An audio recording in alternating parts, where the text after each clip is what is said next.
ನಿಂತಿದ್ದು ಹೋಗ್ತಾನೆ, ವಾಪಸ್ ಬರೋದ್ರು ಮಾಡ್ತಾನೆ. 30 ಸೆಕೆಂಡ್ ಹೋಲ್ಡ್ ಮಾಡ, ಅಥವಾ ನೀವು ನಿಮ್ಮ ಮನಸ್ಸಲ್ಲಿ 20 or 30 ಬ್ರೀತ್ ಕೌಂಟ್ ಮಾಡೋದು. ಆಸನದ ಸ್ಥಿತಿ ಇನ್ನ ಜನಿಸಿ ಮಾಡ್ಬೇಕಲ್ಲ. ಆ ಕಾಲ್ಗಳನ್ನ ನೇರ ಮಾಡ್ಕೋಬೇಕು, ಪಾದ ನೇರ ಮಾಡ್ಕೊಂಡು ನಿಮ್ ದೇಹ ಹಿಂದೆ ದೂರದಲ್ಲಿ ಎಲ್ಬೋ ಒಂಚೂರು ಸ್ಟ್ರೇಟ್ ಮಾಡಿ.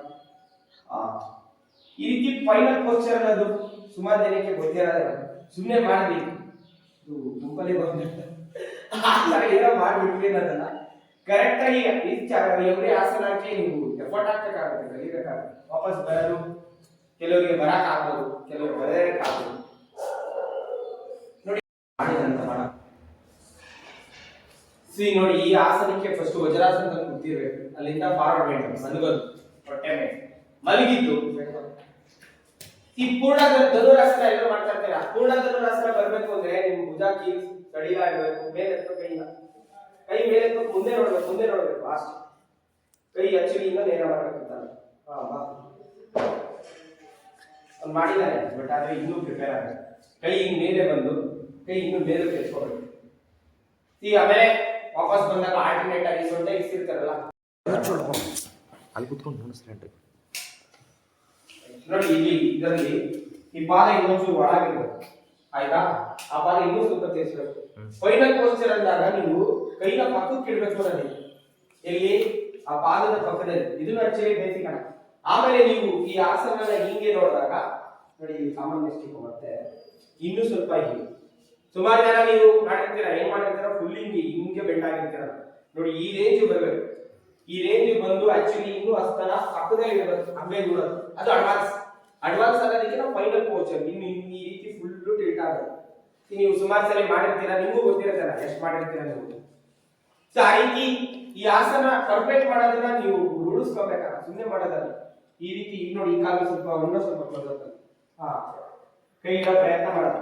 ಅಡ್ವಾನ್ಸ್ ಅನಿಸ್ತಿದ್ಯಾ? ಕೈ ಇಡೋ ಪ್ರಯತ್ನ ಮಾಡಿದಾಗ ನಿಮ್ಗೆ ಗೊತ್ತಾಗುತ್ತೆ, ಕೈ ಆಕ್ಚುಲಿ ಪಕ್ಕದಲ್ಲಿ ಬರ್ಬೇಕು, ಕಾಲು ಇನ್ನೂ ಸ್ಟ್ರೈಟ್ ಮಾಡ್ಬೇಕು, ಕೈ ಕಡೆ ನೋಡ್ಬೇಕು. ಈ ರೀತಿ ಬೇಸಿಕ್ ತರ ಇರ್ಬೋದು. ಇದರಲ್ಲಿ ಸುಮಾರು ಡಿಸ್ಟ್ರಿಕ್ಟ್ ಇನ್ನೂ ಫೈನಲ್ ಬಂದಿಲ್ಲ. ಈ ರೀತಿ ನೀವು ಒಂದು ಆಸನ ಕಲಿಯಲಿಕ್ಕೆ ಸುಮಾರು ಟೈಮ್ ಇರ್ಬೋದು, ಬಟ್ ಫೈನಲ್ ಪೋಸ್ಚರ್ ಅನ್ನೋದು ನಿಮ್ಮ ತಲೆಯಲ್ಲಿದ್ದಾಗ ಅಂದ್ರೆ ತೀವ್ರತೆ ಇರುತ್ತೆ. ನೀವು ಇಷ್ಟು ಭಾಗಕ್ಕೂ ಬೇರೆ ಬೇರೆ ಸ್ನಾಯುಗಳು ಇನ್ನಷ್ಟು ಅದರಲ್ಲಿ ಸಕ್ರಿಯವಾಗಿ ಪಾಲ್ಗೊಳ್ಳುತ್ತೆ. ಅವಾಗ ಪರ್ಫೆಕ್ಟ್ ಪೋಸ್ಟರ್, ಪರ್ಫೆಕ್ಟ್ ಆಸನ ಅನ್ನೋದು ನಿಮ್ಗೆ ಗೊತ್ತಾಗುತ್ತೆ. ಇದು ಸೂಕ್ತ ಆಸನ ಕರೆಕ್ಟ್ ಮಾಡಿದಾರೆ, ಬಟ್ ತೊಡೆ ಕೂಡಿಸ್ಬೇಕು ಇನ್ನೊಂಚೂರು. ಕರೆಕ್ಟ್. ಈ ತೊಡೆ ಕೂಡಿಸಿದಾಗ ತೀವ್ರತೆ ಇರುತ್ತೆ, ಫುಲ್ ಅಡ್ವಾನ್ಸ್ ಲೆವೆಲ್. ಸುಮಾರು ಜನ ಮಾಡ್ತಾರೆ, ಬಟ್ ತೊಡೆ ಕೂಡಿಸೋದು ಕಷ್ಟ. ಬಟ್ ತೊಡೆ ಕೂಡಿಸ್ತಿದ್ರೆ ನೀವು ಅಂದ್ರೆ ಅದು ಫೈನಲ್ ಪೋಸ್ಟರ್ ಕರೆಕ್ಟ್ ಇರುತ್ತೆ. ಈ ರೀತಿ ಇದ್ದು ಒಂದು 30 ಉಸಿರಾಟ 20 ಉಸಿರಾಟ ಇದ್ದು ಹೋಗೋದು ಹೆಂಗ್ ಹೋದ್ರು, ಕೆಲವರು ಬರ್ಬೇಕಾದ್ರೆ ಎದೊಳ್ಬೇಕಾದ್ರೆ ಒದ್ದಾಡ್ತಾರೆ, ನೀವು ನೋಡಿರ್ತಾರೆ. ಅಂದ್ರೆ ಅದು ಅವ್ರು ಇನ್ನೂ ಆಸನ ಪರಿಪೂರ್ಣವಾಗಿ ಅಂದ್ರೆ ಕೈವಶ ಆಗಿಲ್ಲ ಅಂತ ಕೂಡ ತಿಳ್ಕೋಬಹುದು. ಬರ್ಬೇಕಾದ್ರೂ ಕೂಡ ನಿಮ್ಗೆ ಈಸಿ ಅನ್ಸ್ಬೇಕು. ಇವಾಗ ನಾವು ಶಕಾಸನ ಮಾಡಿದಾಗ ನೋಡೋದಲ್ಲ ಫಾಸ್ಟ್ ಆಗಿ ಬಂದಾಗ, ಹಂಗಿಲ್ಲ, ಇನ್ನೂ ಸ್ವಲ್ಪ ನಿಧಾನ ಬರೋದನ್ನ ಮಾಡೋದು. ಅದಕ್ಕೆ ಎಫರ್ಟ್ ಹಾಕಬೇಕು ತಲೆಯಲ್ಲಿ. ಈ ಮೇಲೆ ಬರೋದು ಟೆಕ್ನಿಕ್. ನೀವು ಯೋಗಾಸನ ಅಂದ್ರೆ ಹೆಂಗೆ ನೋಡಿ, ಹೋದಂಗೆ ವಾಪಸ್ ಮೇಲೆ ಬರೋದು ಸರಾಗವಾಗಿ ನಿಮಗೆ ಬರ್ಬೇಕು.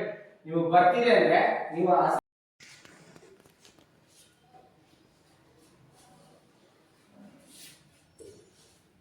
ಇನ್ನ ಅಗಲ ಮಾಡಬೇಕು. ಪಾದ ಮುಂದ್ಕೊಂಡು ಟಚ್ ಮಾಡಬೇಕು. ಇದನ್ನ ಪೂರ್ಣ ಭುಜಂಗಾಸನ ಅಂತ ಉಲ್ಲೇಖ ಮಾಡಲಾಗಿದೆ. ನೀವು ತಲೆ ತಾಕ್ಸೋದು, ಇದಕ್ಕೆ ನೀವು waist touch, bhujangasana rolling, T shirt ಇದು ಮಾಡಬೇಕು. ನೀವು ಯಾವಾಗ ಶೀರ್ಷಾಸನ ಮಾಡ್ತೀರಾ, ಇದು ಶೀರ್ಷಾಸನದಿಂದ ಅಡ್ವಾನ್ಸ್ ಲೆವೆಲ್ ಪಿಂಜಾಗ ಹೋಗೋದು, ವೃಶ್ಚಿಕ ಹೋಗೋದು. ಅಂದ್ರೆ ಇದರಲ್ಲಿ ಎಷ್ಟು ಆಸನ ಸೇರ್ತು ಅಂದ್ರೆ 3 ಆಸನ ಸೇರ್ತಿದ್ರಲ್ಲಿ, ಆಯ್ತಾ? ಫಸ್ಟ್ ಅವ್ರು ಶೀರ್ಷಾಸನಕ್ಕೆ ಹೋದ, ಆಮೇಲೆ ಅಲ್ಲಿಂದ ಬಿಸ್ಕು ಪಿಂಜಾಗ ಹೋದ್ಮೇಲೆ ಇದು ಅರ್ಧ ಭಾಗ ವೃಶ್ಚಿಕಾಸನ. ಈ ರೀತಿ ಒಂದಾಸನದಿಂದ ಇನ್ನೊಂದು ಆಸನಕ್ಕೆ ಹೋಗ್ತಿದ್ದೀರಾ ಅಂದ್ರೆ ನಿಮ್ಮಲ್ಲಿ ಸುಮಾರು ಸ್ಟ್ರೆಂತ್, ಸ್ಟಾಮಿನಾ ಎಲ್ಲನೂ ಕೂಡ ಇನ್ಕ್ರೀಸ್ ಆಗುತ್ತೆ. ಬಟ್ ನೀವು ತುಂಬಾ ಇನ್ನೂ ಚೆನ್ನಾಗಿ ಪ್ರಾಕ್ಟೀಸ್ ಕೂಡ ಮಾಡಿದ್ದೀರಾ.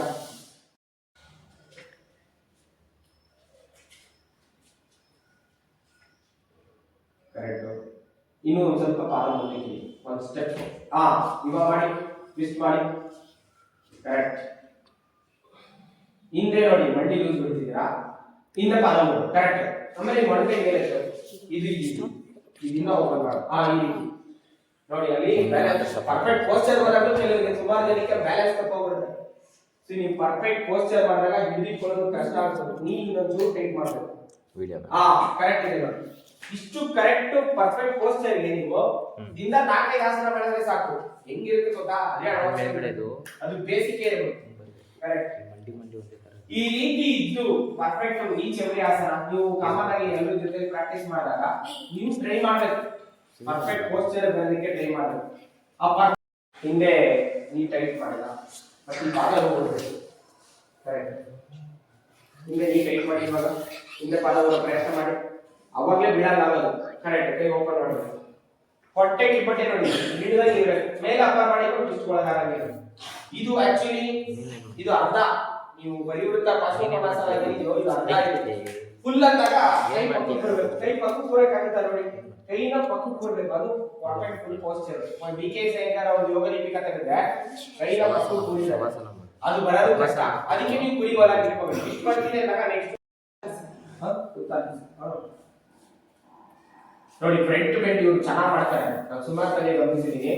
ಪರ್ಫೆಕ್ಟ್ ಪೋಸ್ಚರ್ ನೀವು ತುಂಬಾ ಎಫರ್ಟ್ ಹಾಕ್ಬೇಕು.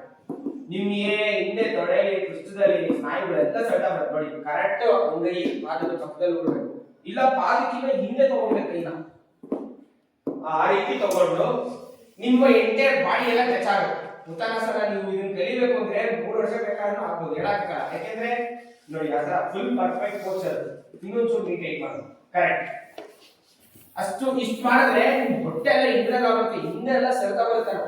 ನೀವು ಏನ್ ಗೊತ್ತಾ ಯಾಸನ ಕಲಿಬೇಕಾದ್ರೆ ನೀವು ಅಯ್ಯೋ ಅಲ್ಲೆಲ್ಲ ನೋಡ್ಬೇಕು ಏನು ಬೇಡ ಅಂತ ಮಾಡಿದ್ರೆ ನಿಮ್ಗೆ ಅದರಲ್ಲಿ ಬೆನಿಫಿಟ್ ಇದೆಯಲ್ಲ ಅದು ಅರ್ಧ. ಬೆನಿಫಿಟ್ ಕೂಡ ಕೆಟ್ಟಾಗುತ್ತೆ. ನೀವು ಪರ್ಫೆಕ್ಟ್ ಫುಲ್ ಪೋಸ್ಚರ್ ಮಾಡಿದಾಗ ಬೆನಿಫಿಟ್ ಅನ್ನೋದು ದೊಡ್ಡ ಮಟ್ಟದಲ್ಲಿ ಇರುತ್ತೆ. ನಿಮ್ಗೆ ಬಟಕ್ಸ್ ಅಲ್ಲಿ ಟೈಸ್ ಅಲ್ಲಿ ಆ ಫ್ಯಾಟ್ ಎಲ್ಲ ಕಮ್ಮಿ ಆಗ್ತದೆ. ಅದೆಲ್ಲ ಕಡಿಮೆ ಆಗಬೇಕು. ನಿಮ್ಗೆ ಪೋಸ್ಚರ್ ಕರೆಕ್ಟ್ ಆಗಿ ಬರಬೇಕು. ಕೆಳ ಹೊಟ್ಟೆ ಎಲ್ಲ ಫುಲ್ ಚೆನ್ನಾಗಿ ಅಲ್ಲಿ ಇಂಟರ್ನಲ್ ಆಗ ವೃಕ್ಷಾಸನದಲ್ಲೂ ಅಷ್ಟೇ ಸುಮಾರು ಜನ ಮಾಡ್ತಾರೆ. ಕಾಂಪಿಟೇಷನ್ ಅಲ್ಲಿ ಇದು ಹೆಂಗಿರೋದು ವರ್ಲ್ಡ್ ಯೋಗ ಚಾಂಪಿಯನ್ಶಿಪ್ ಅಲ್ಲೂ ಕೂಡ ಈ ಆಸನ ಇದೆ. ಇದನ್ನ ಹೆಂಗ ನೋಡ್ತಾರೆ ಅಂದ್ರೆ ನೋಡಿ ಮಂಡಿ ಇನ್ನೂ ಸೈಡ್ ಹೋಗ್ಬೇಕು. ಮತ್ತೆ ಇಲ್ಲಿ ಗ್ಯಾಪ್ ಬರಬಾರ್ದು. ಇಲ್ಲಿ ಗ್ಯಾಪೇ ಬರಬಾರ್ದು. ಆ ರೇಂಜ್ಗೆ ನೀವು ಫುಲ್ ಕಾಲನ ಮೇಲೆ ಎತ್ತಿಡಬೇಕು. ಆ ಗ್ಯಾಪ್ ನ ನೋಡ್ತಾರೆ. ಮತ್ತೆ ಇದು ಮಂಡಿ ಭುಜ ಸಮ ನೇರ ಇಲ್ಲ ನೋಡ್ತಾರೆ. ಮತ್ತೆ ಕೈ ನೇರ ಇಲ್ಲ ಅಂಗೈ ಟಚ್ ಮಾಡಿದಿರಾ ಈಗ ಮೇಲೆ ಹೋಗೋದು ಇಲ್ಲಿ ಇರಿಸಬೇಕು ಕೈನ. ಇನ್ನೊಂಚೂರು ಮೇಲೆ ಈ ರೀತಿ ಪರ್ಫೆಕ್ಟ್ ಪೋಸ್ಚರ್ಗೆ ಮಾರ್ಕ್ಸ್ ಸಿಗುತ್ತದೆ. ಅಂದ್ರೆ ವರ್ಲ್ಡ್ ಯೋಗ ಚಾಂಪಿಯನ್ಶಿಪ್ ಅಂತ ಹೇಳಿ. ಮತ್ತೆ ಪ್ರತಿ ಯೋಗಾಸನದ ಚಾಂಪಿಯನ್ಶಿಪ್ ಅಲ್ಲೂ ಒಂದು ಬೇಸಿಕ್ ಕ್ಯಾಟಗರಿ ಮಾಡಿರ್ತಾರೆ. 3 ಆಸನ ಕಂಪಲ್ಸರಿ, 2 ಆಸನ ಓನ್ ಚಾಯ್ಸ್ ಅಂತ. ಈ ಆಸನನ ಏನು ಮಾಡ್ತಾರೆ ಅಂದ್ರೆ ಚೇಂಜಸ್ ಮಾಡಿ ಮಾಡ್ತಾರೆ. ಒಂದ್ ಏಜ್ ಪೀಪಲ್ ಬರ್ತಾರೆ. ನೆಕ್ಸ್ಟ್ ಕಾಂಪಿಟೇಷನ್ ತಿರುಗ ಅವರೇ ಮಾಡಿದಾಗ ಅದೇ ಏಜ್ ಪೀಪಲ್ ಗೆ ರಿವರ್ಸ್ ಮಾಡ್ತಾರೆ. ಮತ್ತೆ ಏಜ್ ಪೀಪಲ್ ಗೆ ಕೊಟ್ಟಿರ್ತಾರೆ, ಮಕ್ಕಳಿಗೆ ಕೊಟ್ಟಿರ್ತಾರೆ. ಇನ್ನೊಂದ್ಸರಿ ಹಿಂಗೆ ಮಿಡಲ್ ಅಲ್ಲಿ ಚೇಂಜ್ ಮಾಡ್ತಾರೆ. ಈ ಆಸನ ಯೋಗಾಸನ ಕಾಂಪಿಟೇಷನ್ ಅಲ್ಲಿ ಪ್ರತಿಯೊಬ್ಬರಿಗೂ ಇದೆ. ಇಲ್ಲ ಮಕ್ಕಳಿರ್ಬೋದು, ಇಲ್ಲ ಮಿಡಲ್ ಅಲ್ಲಿ ಇರಬಹುದು, ಇಲ್ಲ ವಯೋಮಿತಿ ಹೆಂಗೆ ಚೇಂಜ್ ಮಾಡಿ ನೋಡ್ತಾರೆ ಅಂದ್ರೆ ಅವ್ರಿಗೆ ವಯಸ್ಸಾಗಿದೆ 60 ದಾಟಿದ ಮೇಲೆ ಎಬೋ 60 ಮೇಲೆ ಒಂದೇ ಕಾಲದಿಂದ ನಿಲ್ಲಕ್ ಆಗ್ತಿದೆ ಅಂದಾಗ ಅವರಿಗೆ ಒಳ್ಳೆ ಕೇಪಬಿಲಿಟಿ ಇದೆ, ಮೈಂಡ್ ಫೋಕಸ್ ಇದೆ. ಮತ್ತೆ ಎಷ್ಟೋ ಕಾಯಿಲೆಗಳಿದಾವೆ ಪಾರ್ಕಿನ್ಸನ್ ಮತ್ತೆ ಇದು ಸುಮಾರು ಕಾಯಿಲೆಗಳಿವೆ. ನರ ಸಂಬಂಧವಾದ ಕಾಯಿಲೆಗಳೆಲ್ಲವೂ ಕೂಡ ಅದನ್ನೆಲ್ಲನೂ ಕೂಡ ಮಾನಿಟರ್ ಮಾಡ್ತಾರೆ. ಅದು ಯಾವ್ದು ಇಲ್ಲ ಅಂತ ಕೂಡ ಚೆಕ್ ಮಾಡ್ತಾರೆ. ಇದರಲ್ಲಿ ತಪ್ಪಿದೆ. ಈ ಆಸನ ಬರ್ಬೇಕು ಅಂದ್ರೆ ಒಂದ್ ಸ್ವಲ್ಪ ನಿಮ್ಮ ಥೈಸ್ ಬಟಾಕ್ಸ್ ಎಲ್ಲ ಸ್ವಲ್ಪ ಸ್ಲಿಮ್ ಆಗಿದ್ರೆ ಕರೆಕ್ಟ್ ಆಗಿ ಬರುತ್ತೆ. ಏಕೆಂದ್ರೆ ನೋಡಿ ಮಂಡಿ ಎರಡು ಒಂದೇ ಸಾಲಲ್ಲಿ ಬರ್ಬೇಕಾಗುತ್ತೆ. ಕಾಲ ಇನ್ನೊಂಚೂರು ಹಿಂಗ್ ಕ್ಲೋಸ್ ಅಪ್ ಅಲ್ಲಿ ಹಾಕ್ಬೇಕು. ಈ ರೀತಿ ಬಂದು ಮಂಡಿ ಒಂದೇ ಸಾಲ ಬರುತ್ತೆ. ಮತ್ತೆ ಇಂಟರ್ಲಾಕ್ ಮಾಡಿದ್ರೆ ಈ ಕೈ ಹೀಗೆ ಬರ್ಬೇಕು. ಈಗ ಬಂದಾಗ ನೋಡಿ ಇಲ್ಲಿ ಲೋ ಬರುತ್ತೆ. ಆ ರೀತಿ ಎಳೆಯೋ ಪ್ರಯತ್ನ ಮಾಡೋದು. ಬೇರೆ ಆಸನ ಮಾಡೋದು ಆಯ್ತಾ? ಬೇರೆ ಆಸನ ಮಾಡೋದು. ಇಲ್ಲಿ ಭುಜಂಗಾಸನ ಹೇಳಿದಲ್ಲ, ಭುಜಂಗಾಸನದಲ್ಲಿ ಕಾಲ್ಗಳು ಒಳಗ್ ಮಾಡಿ ಮಾಡಬಹುದು. ಕಾಲನ್ನ ಕೂರ್ಸಿ ಮಾಡಬಹುದು. ಕಾಲನ್ನ ದೂರ ಇಟ್ಟು ಕೂಡ ಮಾಡಬಹುದು. 2-3 ಟೆಕ್ನಿಕ್ ಅಲ್ಲಿ ನೀವು ಭುಜಂಗಾಸನ ಮಾಡಬಹುದು. ಆಕ್ಚುಲಿ ನೋಡಿ ಇಲ್ಲಿ ಭುಜಂಗಾಸನ ಮಾಡ್ಬೇಕಾದ್ರೆ ಈ ಭಾಗನೇ ಒಳ್ಳೆ ಭಾಗ ಫುಲ್ಲು ಒಳಗಿರ್ಬೇಕು. ಇನ್ನ ನೀವು ಸೊಂಟದ ಭಾಗ ಪೃಷ್ಠದ ಭಾಗ ನೆಲದಲ್ಲಿದ್ದು ಭುಜಂಗಾಸನ ಮಾಡಬಹುದು. ಅದು ಸ್ಟಾರ್ಟಿಂಗ್ ಇಂದನೇ ನೀವು ರೂಢಿ ಮಾಡ್ಕೊ ಬಂದ್ರೆ ನಿಮಗೆ ಪರ್ಫೆಕ್ಟ್ ಭುಜಂಗಾಸನ ಪೋಸ್ ಬರುತ್ತೆ. ರಿಲ್ಯಾಕ್ಸ್.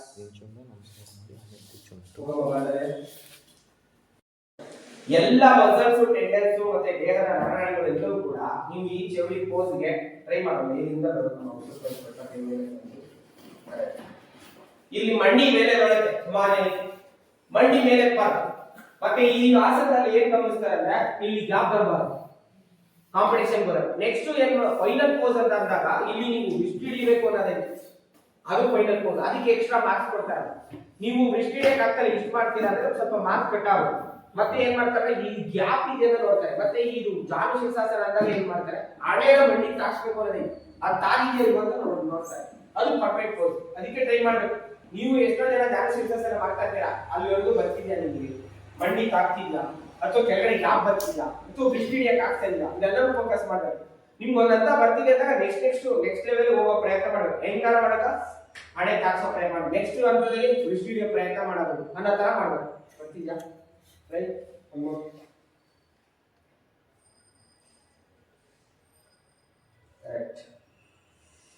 ಈ ರೀತಿ ಈ ಚೌರಿ ಪೋಸ್ ನೆಕ್ಸ್ಟ್ ಹಂತಕ್ಕೆ ಇವಾಗ ನೋಡಿ, ಇದು ಬಾಂಧವ್ಯಕ್ಕೆ ಇದು ಬರ್ತಿದೆ ಇಂಟರ್ಲಾಕ್ ಮಾಡೋದು. ನೆಕ್ಸ್ಟ್ ಹಂತ ಏನು ಅಂದ್ರೆ, ನೆಕ್ಸ್ಟ್ ಹಂತ ಅಂದಾಗ ನೀವು ವಿಸ್ಟಿಡಿಯ ಪ್ರಯತ್ನ ಮಾಡಬೇಕು. ಅದಕ್ಕೆ ನೀವು ಫೋಕಸ್ ಮಾಡಬೇಕು. ಇಷ್ಟೇ ಹಿಡಿತಾ ಇದೀವಿ ಅಂದ್ರೆ ಅದು ಬೇಸಿಕ್ ಆಗೋದು. ನೀವು ನೆಕ್ಸ್ಟ್ ವಿಸ್ಟಿಡಿಯ ಪ್ರಯತ್ನ ಮಾಡಿದ್ರೆ ಇನ್ನಷ್ಟು ತೀವ್ರತೆ ಇರುತ್ತೆ. ಅದಕ್ಕೆ ನೀವು ನೆಕ್ಸ್ಟ್ ಪ್ರೀ ಗೋಲ್ ಇಟ್ಕೊಂಡಿರ್ಬೇಕು. ನನಗೆ ಬರ್ತಾ ಇದೆ, ಮುಂದಿನಿಂದ ನಾನು ಏನ್ ಮಾಡಬೇಕು, ವಿಸ್ಟಿಡಿಬೇಕು. ನೀನೇ ಲಾಸ್ಟ್. ಆಮೇಲೆ ಸುಮಾರು ಪೋಸ್ ಲೆಫ್ಟ್ ಟು ರೈಟ್ ಬರುತ್ತೆ. ಇವಾಗ ಜಾನು ಶೀರ್ಷಾಸನ ಒಂದ್ ಸೈಡ್ ಬಂದು ಮಾಡಿದ್ವಿ, ಇನ್ನೊಂದ್ ಸೈಡ್ ಮಾಡೋದು ಬರುತ್ತೆ. ಕೆಲವರಿಗೆ ಇನ್ನೊಂದ್ ಸೈಡ್ ಹೋಗದೇ ಇಲ್ಲ. ನೀವು ಹಂಗೆ ಮಾಡಬಾರ್ದು. ಅರ್ಧ ಚಂದ್ರಾಸನ ವಕ್ರಾಸನ, ಅರ್ಧ ಚಂದ್ರಾಸನ ಅಂತಂದ್ರೆ ನೋಡಿ, ಇವಾಗ ವಕ್ರಾಸನ ಮಾಡ್ತಿದ್ದೀರಾ, ವಕ್ರಾಸನ ಪರ್ಫಾರ್ಮೆನ್ಸ್ ಮಾಡ್ತಾ ಇದ್ದೀರಾ, ತೋರಿಸ್ತಾ ಇದ್ರೆ ಆಡಿಯನ್ಸ್ಗೆ ನೀವು ಇಷ್ಟ ಆಗಿರೋದು ಗೊತ್ತಾಗ್ತಾ ಇಲ್ಲ ಅಲ್ವಾ? ನೀವು ಈ ಕಡೆ ಕಾಲು ಮಾಡಿ ಮಾಡ್ತಿರೋದ್ರೆ ಕಂಪ್ಲೀಟ್ ಆ ಕಡೆ ತಿರ್ಬೇಕು. ಇಲ್ಲ ಈ ಸೈಡ್ ಮಾಡ್ಬೇಕಾದ್ರೆ ಈ ಕಾಲು ಮಾಡ್ಬಿಟ್ಟು ಮಾಡ್ಬೇಕು, ಆ ಸೈಡ್ ಮಾಡ್ಬೇಕು. ಅವಾಗ ನೀವು ಕಾಣಿಸ್ತಾ ನೋಡಿ, ಇವಾಗ ಕಾಣಿಸ್ತಿದೆ. ನೀವು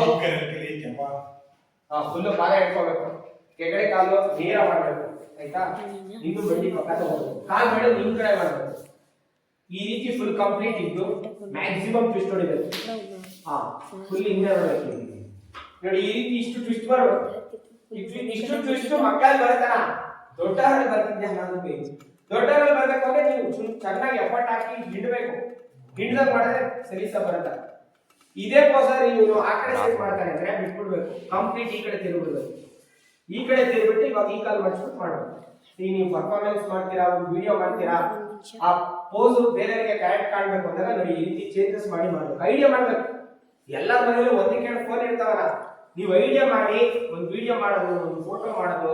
ಫೋಟೋ ಮಾಡಿದ್ಮೇಲೆ ನೀವು ಪೋಸ್ ಕರೆಕ್ಟ್ ಆಗಿ ನೋಡೋದು, ಇಲ್ಲಾಂದ್ರೆ ಇನ್ನೂ ಒಂದ್ಸಲ ಮಾಡೋದು. ಆ ತರ ಮಾಡಿದ್ರೆ ಎಲ್ಲ ಆಸನ. ನಾವು ಎಂತ ಮಾಡ್ತಿದ್ರೆ ಫುಲ್ ಕ್ಯಾಮೆರಾ ಇಟ್ಬಿಟ್ಟು ಫೋಟೋ ಮಾಡಿ ವಿಡಿಯೋ ಮಾಡಿ ವಿಡಿಯೋ ಮಾಡಿ ಕಲ್ತ್ಕೊಂಡಿದ್ದೆಲ್ಲ ಬರ್ತಿದ್ಯಾ? ಒಂದೇದು ಈ ರೀತಿ ಕಾಲ್ ಪಕ್ಕಕ್ಕೆ ಎತ್ತಿರೋದು. ಎರಡನೇದ್ರಲ್ಲಿ ನೀವು ನೋಡಿರ್ತೀರಾ, ನೀವು ನೋಡಿದಿರ, ಒಂದ್ಸರಿ ಸರ್ಚ್ ಮಾಡಿದ್ರೆ ಇದೆಲ್ಲ ಮಾಡಬೇಕು ಅಂದ್ರೆ ಎಲ್ಲ ನೀವು ನಾನು ಹೇಳೋದು ಅರ್ಧವರ್ಷ ಸುಮಾರು ಸರಿ ಮಾಡಿರ್ತೀರಾ. ನೆಕ್ಸ್ಟ್ ಹಂತದಲ್ಲಿ ಇದೆಲ್ಲ ಟ್ರೈ ಮಾಡ್ಬೋದು ನೀವು. ಬಟ್ ಇದು ಕೈ ಹಿಡಿಯ ಬರ್ತಿಲ್ವಾ, ಬೆಲ್ಟ್ ಇಟ್ಕೊಂಡು ಹಿಡ್ಬೇಕು. ಅದೆಲ್ಲದೂ ಕೂಡ ನೀವು ಏನ್ ಮಾಡುತ್ತೆ, ಇನ್ನಷ್ಟು ತೀವ್ರತೆ ಉಂಟು. ಪ್ಯಾಂಕ್ರಿಯಾಸ್, ಯೂಟ್ರಸ್, ಹೊರಗಡೆ ಹೊಟ್ಟೆಲಿ ಯಕೃತ್ತು, ಅದೆಲ್ಲರೂ ಕೂಡ ಸ್ಟಿಮ್ಯುಲೇಷನ್ ಬರುತ್ತೆ ನೋಡಿ. ಇದು ಅಡ್ವಾನ್ಸ್ ಪೋಸ್. ಈ ರೀತಿ ಇದರಲ್ಲಿ ಇಂಟರ್ಲಾಕ್ ಮಾಡೋದಕ್ಕೂ ಕೂಡ ನೀವು ಟ್ರೈ ಮಾಡೋದು. ನಿಮಗೆ ವಕ್ರಾಸನ ತುಂಬಾ ಚೆನ್ನಾಗಿ ಬರ್ತಿದೆ ಅಂದ್ರೆ ಇದೆಲ್ಲದೂ ಈ ವಕ್ರಾಸನದಲ್ಲಿ ಮುಂದುವರೆದ ಭಾಗಗಳು ಹಂಗೆ ಮೇಂಟೈನ್ ಮಾಡ್ಕೊಂಡು ಬಂದಿದ್ದೀರಾ ಅಂತ. ನೀವು ಒಂದು 3 ವರ್ಷದ ಹಿಂದೆ ಯಾವ್ದೋ ಮಾಡಿರ್ತೀರಾ. ಸುಮಾರು ಜನ ನಮ್ಮ ಯೋಗ ಫೀಲ್ಡ್ ಅಲ್ಲಿ ಆ ತರ ಆಗಿದೆ. 3 ವರ್ಷ ಆದ್ಮೇಲೆ ಆಸನ ಅವನಿಗೆ ಬರೋದಿಲ್ಲ. ಯಾಕೆ ಬರಲ್ಲ ಅಂದ್ರೆ ಅವ್ನು ಬಿಟ್ಬಿಟ್ಟಿರ್ತಾನೆ, ಪ್ರಾಕ್ಟೀಸ್ ಬಿಟ್ಟಿರ್ತಾನೆ. ಸೊ ನೀವು ಪ್ರಾಕ್ಟೀಸ್ ಬಿಡಬಾರ್ದು. ವಕ್ರಾಸನ ಬರ್ತಿದೆ ಅಂದ್ರೆ ವಕ್ರಾಸನ ಮಾಡ್ತಾನೆ ಇರ್ಬೇಕು. ಏನ್ ಮಾಡ್ತಪ್ಪ, ಯಾರು ಮಾಡ್ತಾರೆ? ಮಾಡು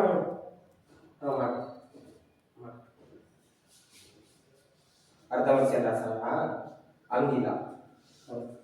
ಫಸ್ಟ್ ಕಾಲ್ ಚಾಚಿ, ಆಯ್ತಾ? ಕಾಲು ಒಳಗೆ ಹಾಕ್ಬೇಕು. ಒಳಗೆ ಹಾಕಿದಿಲ್ಲ, ಹಿಂಗ್ ಮಡ್ಚು. ಇದು ಮಡ್ಸಪ್ಪ, ಮಡ್ಸ್ದಾ ಕಾಲು ಇಟ್ಕೋಬೇಕು. ಈ ಕೈನ ಆಚೆ ತರಬೇಕು. ಇಟ್ಕೋಬೇಕು. ಇದು ಆಕ್ಚುಲಿ ಬೇಸಿಕ್. ಇದರಲ್ಲೂ ಅಡ್ವಾನ್ಸ್ ಬರುತ್ತೆ. ಕೈ ಹಿಂಗೆ ಇನ್ನೂ ಚೆನ್ನಾಗಿ ಬಂದಾಗ ಪಕ್ಕಕ್ಕೆ ಇಡಬೇಕು. ಪಾದನ ಇಟ್ಕೋಬೇಕು. ಈ ರೀತಿ ಟ್ವಿಸ್ಟ್. ಈ ರೀತಿ ಟ್ವಿಸ್ಟಿಂಗ್ ಅನ್ನೋದು ನಾನು ಹೇಳ್ತಾ ಇದ್ದೀನಲ್ಲ, ನಿಮ್ಮ ಸೊಂಟದ ಸುತ್ತಳತೆ ಮೇಲೆ ಮತ್ತೆ ನಿಮಗೆ ತೊಡೆಯ ಭಾಗದ ಪೃಷ್ಠದ ಭಾಗದ ಸ್ನಾಯುಗಳ ಮೇಲೆ ಡಿಪೆಂಡ್ ಆಗಿದೆ. ಅಲ್ಲೆಲ್ಲ ಫ್ಯಾಟ್ ಜಾಸ್ತಿ ಇದ್ದರೆ ಬರಲ್ಲ, ಟ್ವಿಸ್ಟಿಂಗ್ ಬರಲ್ಲ, ಕಷ್ಟ ಇದೆ. ಅದೇ ತರ ಈ ಪದೇ ಪದೇ ಮಾಡಿ ಕರಗಿಸೋ ಪ್ರಯತ್ನ ಮಾಡಬೇಕು. ಹೆಂಗೆ ಮಾಡಿಸ್ತಾರೆ ಅಂದ್ರೆ ಥೆರಪೆಟಿಕ್. ಇವಾಗ ಇದು ಅರ್ಧವರ್ಷ ಡಯಾಬಿಟಿಕ್, ಇಂಡೈಜೆಷನ್, ಕಾನ್ಸ್ಟಿಪೇಷನ್ ಎಲ್ಲದಕ್ಕೂ ಮತ್ತೆ ಯಾರು ಸೊಂಟ ನೋವಿದ್ರೆ, ಬೆನ್ನು ನೋವಿದ್ರೆ, ಕತ್ತು ನೋವಿದ್ರೆ, ಇದ್ರೆ ಒಂದೇ ಆಸನನ 3 ಸಲ ಮಾಡಿಸ್ತಾರೆ. ನೀವು 3 ಸಲ ಮಾಡಿ ಒಂದು ಆಸನನ, ಆವಾಗ ಸ್ವಲ್ಪ ಬಂತು ಇನ್ನೂ ಸ್ವಲ್ಪ ಬಂತು, ಆಮೇಲೆ ಪರಿಪೂರ್ಣ ಒಂದು ಸ್ವಲ್ಪ ಬರೋ ತರ ಆಗುತ್ತೆ. 3-4 ಸಲ ಮಾಡ್ಬೇಕು. 3-4 ಸಲ ಮಾಡ್ಬಿಟ್ಟು ಪೋಸ್ಚರ್, ಫೈನಲ್ ಪೋಸ್ಚರ್ ಬರ್ತಿದ್ಯಾ, ನನ್ನ ದೇಹ ಸ್ಪಂದಿಸ್ತಾ ಇದೆ ಅಂತ ಟ್ರೈ ಮಾಡ್ಬೇಕು. ಆ ರೀತಿ ನೀವು ಯೋಗಾಸನ ಕಲಿತ್ರೆ, ನಾನು ಹೇಳೋದಲ್ಲ, ನೀವು ಬಾಡಿ ವೆಯ್ಟ್ ಅನ್ನು ಮೇಂಟೈನ್ ಮಾಡ್ಬೋದು, ಸೊಂಟದ ಸುತ್ತಳತೆಯನ್ನು ಮೇಂಟೈನ್ ಮಾಡ್ಬೋದು. ಮತ್ತೆ ಆ ಆಸನ ನೀವು ಯಾವ ಮಾಡಿದ್ರು ನಿಮ್ಗೆ ಬರುತ್ತೆ. ಆ ತರ ಯೋಗಾಸನ ಕಲಿಯಬೇಕು. ನೀವು 3 ವರ್ಷ ಬಿಟ್ಟು ನಿಮಗೆ ವೃಕ್ಷಾಸನ ಬರ್ತಿದೆ, ನಾನು ಹಿಂದೆ ಹೇಳಿದ್ರೆ ಏಜ್ ಮೇಲೆ ಡಿಪೆಂಡ್. 60 ವರ್ಷ ಆದ್ಮೇಲೂ ಕೂಡ ನೀವು ಒಂಟಿ ಲೆಗ್ಗಲ್ಲಿ ನಿಂತು ಬ್ಯಾಲೆನ್ಸ್ ಮಾಡ್ತಾ ಇದ್ದೀರಾ, ನೀವು ಎಲ್ಲ ಚೆನ್ನಾಗಿ ಮೇಂಟೈನ್ ಮಾಡಿದ್ದೀರಾ. ಯೋಗಾಸನ ಕಲಿತ್ರೆ ಆ ತರ ಕಲಿಬೇಕು. ಕೊನೆವರೆಗೂ ನಿಮ್ಗೆ ಒಂದು 50-60 ಆದ್ರೂ ಕೂಡ ಯೋಗಾಸನ ನೀವು ನೋಡಿರ್ತೀರಾ. ಯೋಗಾಸನಕ್ಕೆ ಏನೋ ಭಯಭೀತಿ ಇಲ್ಲ. ಜಿಮ್ ಹೋಗೋರು 60-70 ಮೇಲೆ ಯಾರು ಜಿಮ್ ಹೋಗಲ್ಲ, ನೀವು ನೋಡಿರ್ತೀರ. ಬಟ್ ಯೋಗಾಸನ 60-70-80 ಆದವರು ಮಾಡ್ತಾ ಇರ್ತಾರೆ. ಅದನ್ನ ನೀವು ಹಂಗೆ ಉಳಿಸ್ಕೊಂಡ್ಬರ್ಬೇಕು. ಬರ್ತೀನಿ ಅಂದಾಗ ಕಲಿಯೋದು, ಅಥವಾ ಅದು ಮುಂದುವರೆದು ಏನಾರ ಪ್ರಾಕ್ಟೀಸ್ ಮಾಡೋದು. ಈಗ ಮೂವಿಗೆ ಒಂದು ತೋರಿಸ್ದ, ಒಂದ್ ಆಸನದಿಂದ ಇನ್ನೊಂದು ಆಸನದಿಂದ ನಿಮ್ಗೆ ಅದು ಬಂದ್ಬಿಡುತ್ತೆ ತಲೆಗೆ. ನಿಮ್ಗೆ ಯಾವ ಬರೀ ಶೀರ್ಷಾಸನ ಮಾಡಿ ಏನಿಲ್ಲ, ನೆಕ್ಸ್ಟ್ ಶೀರ್ಷಾಸನ ಪದ್ಮಾಸನ ಹಾಕ್ಬಿಡ್ತಾರೆ, ನೆಕ್ಸ್ಟ್ ಆಗಿ ಇನ್ನೊಂದು ಆಸನ ಬರ್ತಾರೆ. ಅದು ಕೂಡ ನಿಮ್ಗೆ ಅದಾಗದೇ ತಾನಾಗಿ ಬಂದ್ಬಿಡುತ್ತೆ, ನೀವು ಪ್ರಾಕ್ಟೀಸ್ ಮಾಡ್ತಾ ಬಂದ್ಬಿಡುತ್ತೆ. ಬಟ್ ಸ್ವಲ್ಪ ಈ ಚೌರಿ ಇವಾಗ ತೋರಿಸಿದ ಅಷ್ಟು ಪೋಸ್ ನ ಪರ್ಫೆಕ್ಟ್ ಮಾಡೋದು, ಪರ್ಫೆಕ್ಟ್ ಆಸನದ ಸ್ಥಿತಿಲಿ ಇರೋದು, ಡ್ಯೂರೇಷನ್ ಅನ್ನ ಮೇಂಟೈನ್ ಮಾಡೋದು ಮಾಡಿದಾಗ ನಿಮಗೆ ಹೇಳೋದಲ್ಲ, ನಿಮ್ಮ ದೇಹದಲ್ಲಿ ಏನು ಬೇಡದೇ ಇರೋದಿದೆಯೋ ಅದೆಲ್ಲ ತಾನಾಗೆ ಹೋಗುತ್ತೆ. ಬಟ್ ಪರ್ಫೆಕ್ಟ್ ಆಸನ ಅಂತ ಮಾಡೋ ಪ್ರಯತ್ನ ಮಾಡಿದಾಗ ಮಾತ್ರ ಅದಾಗುತ್ತೆ. ಇನ್ನೊಂದ್ ಕಡೆ ಮಾಡಿ ನೋಡೋಣ, ಇನ್ನೊಂದ್ ಕಡೆ ಆ ಸೈಡ್ ತಿರುಗು, ಹಿಂಗೆ ಹಿಂಗ್ ಫುಲ್ ಕಂಪ್ಲೀಟ್ ಇರಬೇಕು. ಅವರೇ ನಾನು ತೋರಿಸಿದ ಅರ್ಧಮತ್ಸ್ಯಾಸನ ಮಾಡೋದು. ಈ ಕಾಲು ಒಳಗ, ಈ ಕಾಲು ಕೆಳಗೆ ಹಾಕ್ಬೇಕು, ಈ ಕಾಲು ಮೇಲೆ ಹಾಕ್ಬೇಕು. ಇವಾಗ ಹಿಂಗೆ ಬರ್ಬೇಕು. ಕೈ ಇಲ್ಲಿರುವ ಫಸ್ಟು ಹಂಗೆ ಹಿಡ್ಕೊ, ಎತ್ತಿರ ಕಾಲ ಹಿಡ್ಕೋಬೇಕು. ಈ ಮಕ್ಕಳಲ್ಲಿ ಎಲ್ಲ ಟ್ವಿಸ್ಟಿಂಗು ಎಲ್ಲ ಸುಲಭ ಸಾಧ್ಯ. ಮಕ್ಕಳಲ್ಲಿ ಏನ್ ಕಲಿಬೇಕು ಅಂದ್ರೆ ಬ್ಯಾಲೆನ್ಸಿಂಗ್ ಆಸನ ಕಲಿಬೇಕು. ಲೆಗ್ ಬ್ಯಾಲೆನ್ಸ್, ಹ್ಯಾಂಡ್ ಬ್ಯಾಲೆನ್ಸ್, ಅಲ್ಲಿಂದ ಸ್ಟಾರ್ಟ್ ಮಾಡ್ಬೇಕು. ಈ ತರದೆಲ್ಲ ಕುಳಿತುಕೊಂಡು ಮಾಡೋ ಆಸನ ಎಲ್ಲರೂ ಕೂಡ ಮಕ್ಕಳು ಸುಲಭ ಮಾಡ್ಬೋದು. ಅವ್ರು ನೋಡೋದ್ರಲ್ಲ, ಅವ್ರು ಏನೋ ಮಾಡೋಣ ಲೇಸಿನ, ಬಟ್ ಅದೇ ಕೈ ಕ್ಲೀನ್ ಆಗಿ ಬಂತು. ಅದೇ ಅಂತ ಮಕ್ಳು ಏನ್ ಮಾಡ್ಬೇಕು, ವೃಕ್ಷಾಸನ ಆಗ್ಬೋದು, ಹ್ಯಾಂಡ್ ಬ್ಯಾಲೆನ್ಸ್ ಆಗ್ಬೋದು, ಶೀರ್ಷಾಸನ ಆಗ್ಬೋದು, ಬಿದ್ರು ಏನಾಗಲ್ಲ. ಇಲ್ಲಿ ನೀವು ನೋಡಿರ್ತೀರ, ಎಷ್ಟು ವರ್ಷದಿಂದ ಎಷ್ಟೋ ಜನ ಪ್ರಾಕ್ಟೀಸ್ ಮಾಡೋರು, ಯಾರಿಗೂ ಏನು ಇಂಜುರಿ ಇಲ್ಲ. ನಿಮ್ಮಲ್ಲಿ ಧೈರ್ಯ ಇರಬೇಕು. ಯೋಗಾಸನ ಕಲಿ, ನಾನು ಹಿಂಗೆ ಬಾಗ್ಬಿಟ್ರೆ ಆಗ್ಬಿಟ್ರೆ ನಾವು ಭಯ ಇದ್ರೆ ಖಂಡಿತ ಕಲಿಬೇಕು. ನೀವು ವೃಕ್ಷಾಸನ, ಶೀರ್ಷಾಸನ, ಸರ್ವಾಂಗಾಸನ ಮತ್ತೆ ಚಕ್ರಾಸನ ಯಾವ ವಯಸ್ಸಲ್ಲಿ ಬೇಕಾದ್ರೆ ಕಲಿಬಹುದು. ನಿಮ್ಮಲ್ಲಿ ಅವ್ರು ಕಲಿಯುವಂತ ಉತ್ಸಾಹತೆ ಇರಬೇಕು, ಭಯ ಇರಬಾರ್ದು. ಯೋಗಾಸನದಿಂದ ಎಲ್ಲೂ ಕೂಡ ಇಂಜೂರ್ ಆಗಲ್ಲ. ಅಕಸ್ಮಾತ್ ಆದ್ರೆ ಎಲ್ಲರೂ ಸ್ವಲ್ಪ ನರ ಹೊಡೆದಾಗ ಆಗೋದು, ನೋವಾಗೋದು, ಆ ಮಸಲ್ ಆಗಿ ಇನ್ನೂವರೆಗೂ ಬೆಳೆಸಿರಲ್ಲ ನೋವು. ನೀವು ಮಾರೇ ದಿನ ಬಂದು ಮತ್ತೆ ಏನೊಂದು ನೀವು ಪ್ರಾಕ್ಟೀಸ್ ಮಾಡ್ತೀರ ನೋಡಿ, ವಾರ್ಮ್ ಅಪ್, ಸೂರ್ಯ ನಮಸ್ಕಾರ, ಅದ್ರಲ್ಲಿ ಸಾಲ್ವ್ ಆಗ್ಬಿಡುತ್ತೆ. ಬಟ್ ಮಾರೇ ದಿನ ನೋವಾಯ್ತು ಅಂತ ನೀವು ಬಂದೇ ಬಿಟ್ರೆ ಅದು ಹಂಗೆ ಉಳ್ಕೊಳ್ಳುತ್ತೆ. ಅದೇ ತರನೇ ಇರೋದು. ನೀವು ಮಾರೇ ದಿನ ಬಂದು ಪ್ರಾಕ್ಟೀಸ್ ಮಾಡ್ಬೇಕು. ನಾವು ಹಿಂದೆ ಹೆಂಗ್ ಪ್ರಾಕ್ಟೀಸ್ ಮಾಡ್ತಿದ್ವಿ ಅಂದ್ರೆ, ಈಗ ಹಿಪ್ ಓಪನಿಂಗ್ ಆಸನ ಅಂತ ಬರುತ್ತೆ, ಬಿಡದಾಗ ಮಾಡ್ಬಿಟ್ರೆ ಮಾರನೇ ದಿನ ಅಲ್ಲ 2 ದಿನ ತೊಡೆ ನೋವಿರ್ಬೇಕು. ನಾವು ಮಾರನೇ ದಿನ ಬಂದು ಏನ್ ಮಾಡ್ತೀವಿ, ಆ ನೋವು ಕಡಿಮೆ ಆಗೋದಕ್ಕೆ ಆಲ್ಟರ್ನೇಟ್ ಆಗಿ ಬೇರೆ ಪ್ರಾಕ್ಟೀಸ್ ಮಾಡ್ತೇವೆ. ಅದೇ ತರ ನೀವು ಜಿಮ್ ಹೋಗಿದ್ರೆ ಗೊತ್ತಿರುತ್ತೆ. ಯಾಕ ಒಂದಿನ ಏನ್ ಮಾಡ್ತಾರೆ, ಬೈಸಿಪ್ಸ್ ಮಾಡ್ತಾರೆ, ಒಂದಿನ ಟ್ರೈಸಿಪ್ಸ್ ಮಾಡ್ತಾರೆ, ಒಂದಿನ ಥೈಸ್ ವರ್ಕೌಟ್ ಮಾಡ್ತಾರೆ, ಒಂದಿನ ಶೋಲ್ಡರ್ ವರ್ಕೌಟ್ ಮಾಡ್ತಾರೆ. ಆ ರೀತಿ ಮಾಡಿರ್ತಾರಲ್ವಾ, ಅದೇ ರೀತಿ ನಾವು ಹಿಂದೆ ಮಾಡಿಸ್ತಾ ಇದ್ವಿ. ಆ ತರ ಈಗ ಏನಾದ್ರು ಮೊದಲಿನ ತರ ಮಾಡಿಸಿದ್ರೆ ಯೋಗ ಕ್ಲಾಸ್ಗೆ ಅಷ್ಟು ತುಂಬಾ ಅಡ್ವಾನ್ಸ್ ಆಗಿರುತ್ತೆ. ತುಂಬಾ ಹಿಡಿದು ಬೆಂಡ್ ಮಾಡಿಸಿ, ಸ್ಟ್ರೆಚಿಂಗ್ ಮಾಡಿಸಿ ಎಲ್ಲ ಮಾಡ್ತಿದ್ವಿ. ಅದು ತುಂಬಾ ಕಷ್ಟ ಅನ್ಸುತ್ತೆ. ಸೊ ನೀವು ಇವಾಗ ತೋರಿಸಿದ ಸೀಕ್ವೆನ್ಸ್ ಏನಕ್ಕೆ ಅಂದ್ರೆ, ನೀವು ಏನು ಮಾಡ್ತಾ ಇದ್ರೋ ಪರ್ಫೆಕ್ಟ್ ಪೋಸ್ಚರ್ಗೆ ಟ್ರೈ ಮಾಡಿ. ಉತ್ತಾನಾಸನ ಇಷ್ಟು ಬರ್ತಿದೆ, ಇಷ್ಟೇ ಬರ್ತಿರೋದು. ಗುರಿ ಒಳಗೆ ಹಿಡಿದಿದ್ದಾರು ಒಳಗೆ ಪ್ರಯತ್ನ ಮಾಡೋದು. ಇದನ್ನ ನೀವು ರೂಢಿ ಮಾಡಿದ್ರೆ ನೆಕ್ಸ್ಟ್ ಕರೆಕ್ಟ್ ಆಗಿ ಫುಲ್ ಒಳಗೆ ಬರುತ್ತೆ. ಸೊ ಆ ರೀತಿ ಈ ಚೌರಿ ಪ್ರಾಕ್ಟೀಸ್ಗೂ ತುಂಬಾ ಎಫರ್ಟ್ ಹಾಕಿ ಒಂದೊಂದು ಆಸನ ಪರ್ಫೆಕ್ಟ್ ಮಾಡೋದಕ್ಕೆ ಪ್ರಯತ್ನ ಮಾಡಿದೆ. ಆಸನದ ಪರಿಪೂರ್ಣ ಇದು ಬೆನಿಫಿಟ್ ಸಿಗುತ್ತೆ. ನಿಮ್ ಬಾಡಿ ಸ್ಲಿಮ್ ಫಿಟ್ ಎಲ್ಲರೂ ಸಿಗುತ್ತೆ. ಯಾರು ಹೇಳ್ತಾರೆ ನೋಡಿ, ಯೋಗ ಸಣ್ಣ ಆಗಲ್ಲ. ಯಾಕೆ ಸಣ್ಣ ಆಗಲ್ಲ? ನೀವು ಪರ್ಫೆಕ್ಟ್ ಪೋಸ್ಟ್ ಮಾಡಕ್ಕೆ ಟ್ರೈ ಮಾಡಿರೋದು. ಪರ್ಫೆಕ್ಟ್ ಆಗಿ ಇರಬೇಕು. ನೀವು ಈಗ ಬಂದ್ರಿ ಅಂದ್ರೆ ನೋಡಿ, ವೃಕ್ಷಾಸನ ಅಂದ್ರೆ ಇಲ್ಲಿ ಬರ್ಬೇಕು. ಇಲ್ಲಿ ಬಂದ ನೋಡಿ, ಯಾಕೆ ಹಿಂಗದಾಗ ಹೋಗಲ್ಲ? ನೀವು ಸುಮ್ಮನೆ ಹಿಂಗೆ ಇದು ಒಂದು 3 ವರ್ಷ ಇದ್ರೆ ಮಾಡಿದ್ರೆ ನಿಮ್ಗೆ ಯೋಗಾಸನ ಬೆನಿಫಿಟ್ ಸಿಗಲ್ಲ. ಸೊ ಹಾಗಾಗಿ ಈ ಚೌರಿ ಆಸನಕ್ಕೂ ಟ್ರೈ ಮಾಡಿ ಪರ್ಫೆಕ್ಟ್ ಮಾಡೋ ಪ್ರಯತ್ನ ಮಾಡ್ತೀವಿ.